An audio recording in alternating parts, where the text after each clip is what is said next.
Il y a eu un premier club de la presse qui a été lancé à Rennes en 1975 et donc le club de Lyon a été le deuxième en France en 1976. Mais tout de suite derrière, il y a eu une floraison de clubs de la presse un peu partout en France, ce qui prouve bien qu'il y avait un désir de club de la presse de la part des journalistes. Je prends l'exemple de Lyon où le Progrès et le Dauphiné s'étaient rassemblés pour faire un groupe avec une agence de presse commune, etc. Et à ce moment-là, il y a eu énormément de créations périphériques. Il y avait un projet de club de la presse qui était porté par un certain nombre de journalistes plutôt chevronnés, qui venaient de la presse quotidienne régionale, mais pas seulement, de la JPQL, de l'AFP, il y avait aussi des communicants, des gens de la communication. L'idée, c'était de faire un club un peu à l'anglaise, où les gens les professionnels pourraient se rencontrer pour échanger dans un cadre, disons, informel. Quand cette assemblée s'est réunie, ils ont été assez surpris de voir l'affluence inattendue de cette assemblée. Et c'est là qu'a commencé le problème, c'est-à-dire que, en fait, énormément de journalistes jeunes étaient venus à la demande d'un certain nombre on dirait, de complotistes, qui étaient surtout des jeunes journalistes du progrès, disons, du progrès dauphiné, dont l'objectif n'était pas très positif, il était un petit peu pour essayer de saboter l'opération, ce qu'on appelle à Lyon emmerder le jeu de boules, disons, parce qu'ils considéraient que finalement, ce club de la presse porté par ces journalistes-là ne correspondait pas à ce qui était véritablement devenu la presse ou la profession. Les journalistes qui avaient fait prospérer la presse quotidienne régionale depuis la fin de la guerre, cette génération commençait à partir à la retraite, étaient remplacés par des journalistes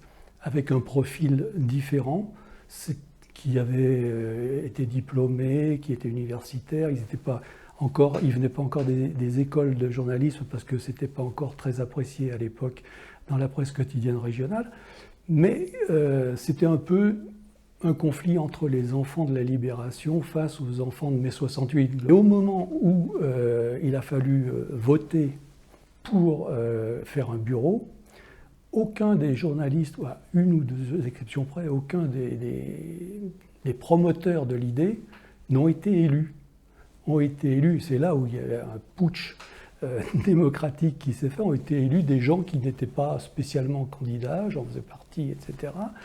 Et si ensuite, donc, je me suis retrouvé dans la foulée président, c'est parce que, évidemment, ce putsch allait être interprété comme contre le groupe Progrès Dauphiné, et donc il fallait chercher quelqu'un qui soit un petit peu le plus petit dénominateur commun.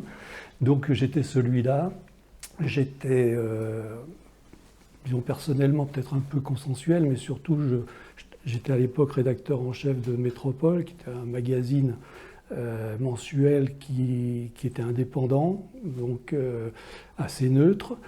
Puis j'étais pas parisien, parce qu'il ne fallait pas non en plus mettre un gauchiste, entre guillemets, d'un quotidien parisien, parce que ça aurait été encore plus de provocation. On s'est servi des statuts du club de Rennes en les aménageant à notre manière. Voilà, il fallait tout créer de zéro, quoi. Il y a 2 ou 3 événements qui ont donné une crédibilité assez certaine au club de la presse. Le premier a été très rapide, parce que cette fameuse assemblée générale constitutive, j'ai regardé dans les archives, c'était le 17 novembre 1976. 10 jours après, le maire de Lyon, Louis Pradel, meurt. La tradition voulait que le nouveau maire de Lyon aille au Progrès, dans les salons du Progrès, pour se faire adouber. Nous, au Club de la Presse, on l'avait invité pour venir chez nous. Et il est venu. Et il y avait énormément de journalistes, et ça s'est passé, ça a duré longtemps. Il y a eu énormément de questions, ça a été animé et tout. Parfois un peu dur, mais un peu animé.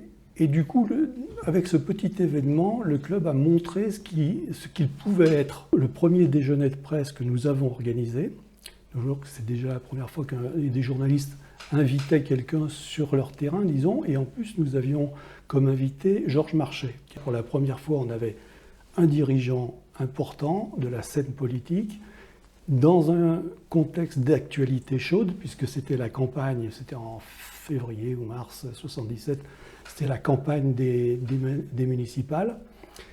Et ce qu'a créé ce déjeuner, c'est que le Progrès, par exemple, ou Progrès au Dauphiné, qui depuis le début essayait de nous ignorer ou parfois même de boycotter ce qu'on essayait de faire ou le court-circuiter pour faire ce déjeuner de presse, il fallait être membre du club de la presse. Donc du coup, ça a obligé un certain nombre de confrères à prendre leur carte pour venir à ce déjeuner. C'était un premier temps, déjeuner qui, en plus, est resté comme quelque chose d'important, puisque s'il avait commencé vers 13h ou 13h30, à 16h30, on était encore à table avec. Le troisième élément qui était relativement fondateur pour le club de la presse, c'est quand nous avons eu nos nouveaux locaux dans la tour du Crédit Lyonnais.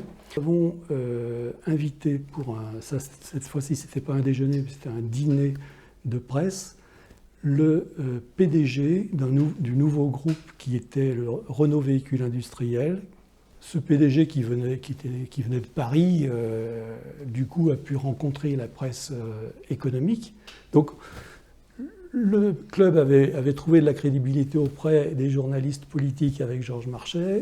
Avec ce dîner qui s'est très bien passé, a trouvé une crédibilité sur le plan économique avec les confrères économiques.